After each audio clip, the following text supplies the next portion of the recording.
The generals of the armed forces of the Third Reich are the most important component of the success of Hitler's expansion. Who were these generals? Let's give a brief description of the most important of the commanders of the Wehrmacht. Fedor von Bach.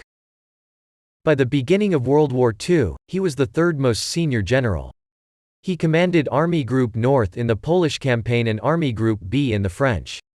After these two successful campaigns, he received the rank of Field Marshal. In 1941, it was von Bach who was given command of Army Group Center for the invasion of the Soviet Union. Von Bach brilliantly conducted the first stage of the invasion. By the last week of August, Army Group Center had advanced more than 600 kilometers inland. Bach was one of the leaders of Operation Typhoon, the attack on Moscow. The slowness of the German elite, the weather conditions and the difficult roads of Russia turned into the collapse of the operation. Fedor von Bach informed the Führer of his unwell condition and took a leave of absence. In January 1942, he was appointed Commander-in-Chief of Army Group South and successfully fought the battle for Kharkiv. Bach actively spoke out against the attack on Stalingrad and clashed with Hitler. The Führer himself spoke of the value of von Bach as a talented commander, but also mentioned the impossibility of working with him due to the fact that Bach has his own opinion on everything. In 1942, Hitler removed him from command. The main features of General Fedor von Bach: apolitical, adherence to strict military discipline, a realistic vision of the war, expressing one's opinion regardless of the conditions. Albert Kesselring. Kesselring approached the Second World War with the rank of General of Aviation, commander of the First Air Fleet. Like many other commanders, after victories in Poland and France, he was promoted to Field Marshal General. In 1940, he led the German aviation in the Battle for England, which Germany lost. Kesselring attributed this defeat to the technical imperfection of German aircraft. As a commander, Albert Kesselring revealed himself when he was appointed Commander-in-Chief of the German troops in the south. Under his command were all the German ground forces and aviation stationed in Italy, Greece and North Africa. After the withdrawal of Italy from the war, he immediately made the occupation. In southern Italy, Kesselring managed to resist the Allies with much smaller forces, and later organized a successful retreat into the center of Italy.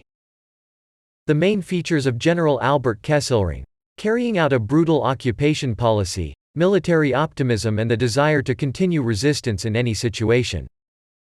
Sentenced to death, which was commuted to life imprisonment, released in 1952 for health reasons. Died of a heart attack. Heinz Guderian was considered one of the pioneers of motorized warfare. In addition, one of the most important German military theorists, who answered questions about the use of tanks and military equipment in combat, was one of the pioneers of blitzkrieg. In Poland, the tank blitzkrieg led by Guderian showed itself in all its glory. In 10 days, Guderian's 19th Corps advanced 330 kilometers. Hitler was delighted. Successes continued in France. Until the battle for Moscow, Guderian's tanks did not know defeat. After the failure near Moscow, Guderian was removed from command.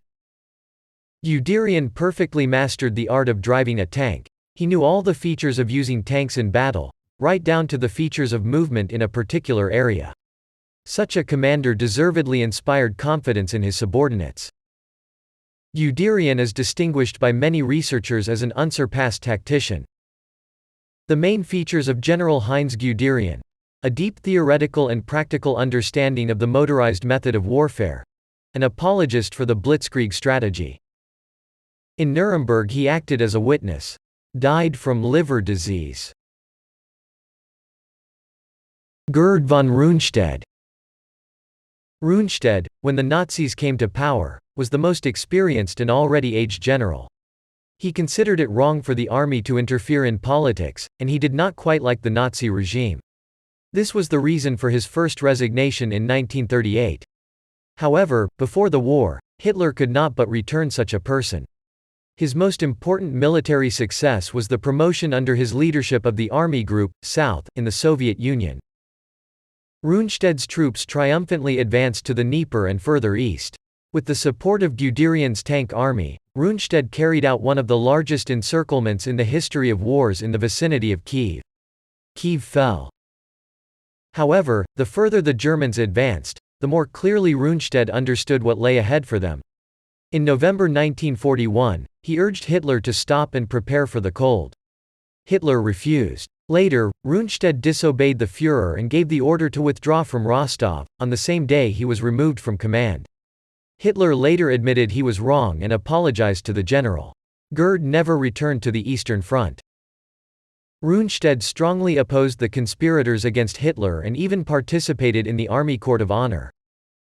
The main features of General Gerd von Roonstad: a politicality, a comprehensive vision of the situation at the front, a pessimistic view of the Soviet campaign. Died of heart failure. Irwin Rommel is one of the most interesting and outstanding German generals. Already in the First World War, he became an adherent of the tactics of surprise attack and the use of maneuver.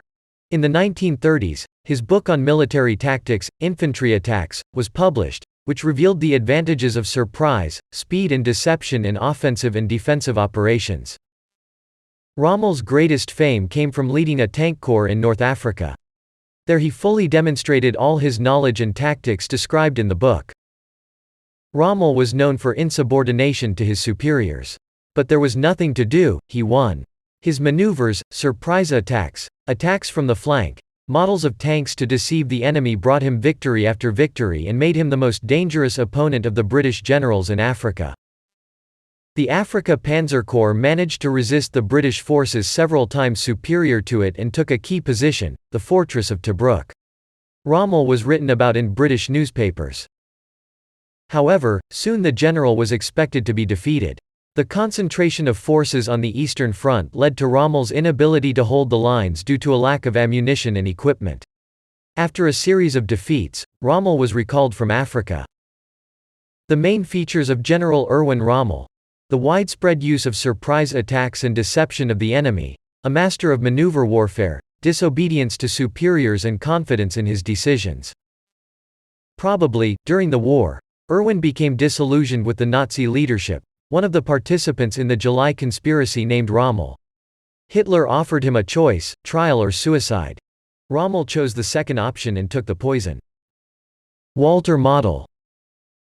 Model is one of the most faithful and loyal to the Nazi ideology and the leadership of the generals, as well as the owner of outstanding military abilities.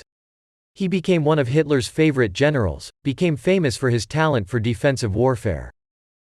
He played a large role in military operations on the Eastern Front. In the Battle of Zhev, he inflicted significant damage on the Red Army and repelled major offensives. After the worsening of the position of the Germans, he managed to organize a retreat from Zhev and saved the Ninth Army from defeat. This was followed by a defeat in the Battle of Kursk. However, even it did not change Hitler's attitude towards this general.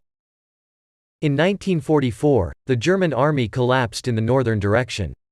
Model managed to organize a retreat and stopped the Red Army near Narva and Pskov. In the summer of the same year, Model managed to stop the powerful offensive of Soviet troops in the central direction after the disaster of Army Group Center in Belarus and create a defense front in Poland. Later, Hitler sent Model to Normandy, where the general managed to convince Hitler to leave the position and retreat. Model withdrew up to half of the troops from the Falaise pocket. Despite Hitler's orders, Model refused to defend Paris. Model did not hesitate to use scorched earth tactics and, like many other generals, worked closely and constantly with the Einsatzgruppen.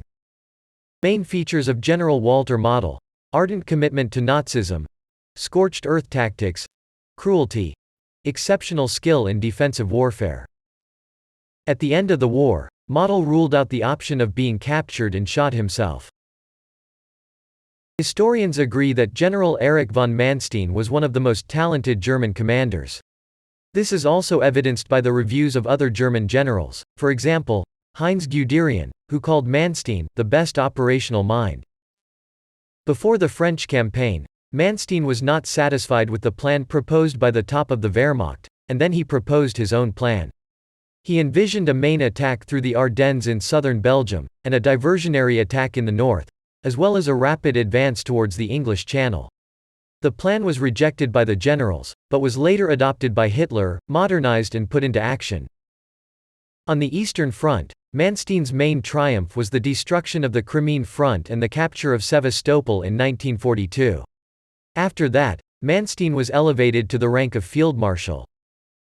Hitler thought that the one who took Sevastopol would cope with Leningrad, but he was mistaken, and Mannstein never managed to take this most important city for the Bolsheviks. Despite constant disagreements with Hitler, he participated in the most important battles. Mannstein believed that Stalingrad should be left, but he could not push the Führer through and eventually blamed the failure in Stalingrad on Hitler. The last victory of the general was the Third Battle for Kharkiv. The main features of General Erich von Mannstein: outstanding strategic abilities, skill in managing large groups of troops, considered Hitler an incompetent military leader and often came into conflict with him. Mannstein spent 12 years in prison out of 18 imputed to him by the court. Died of a stroke.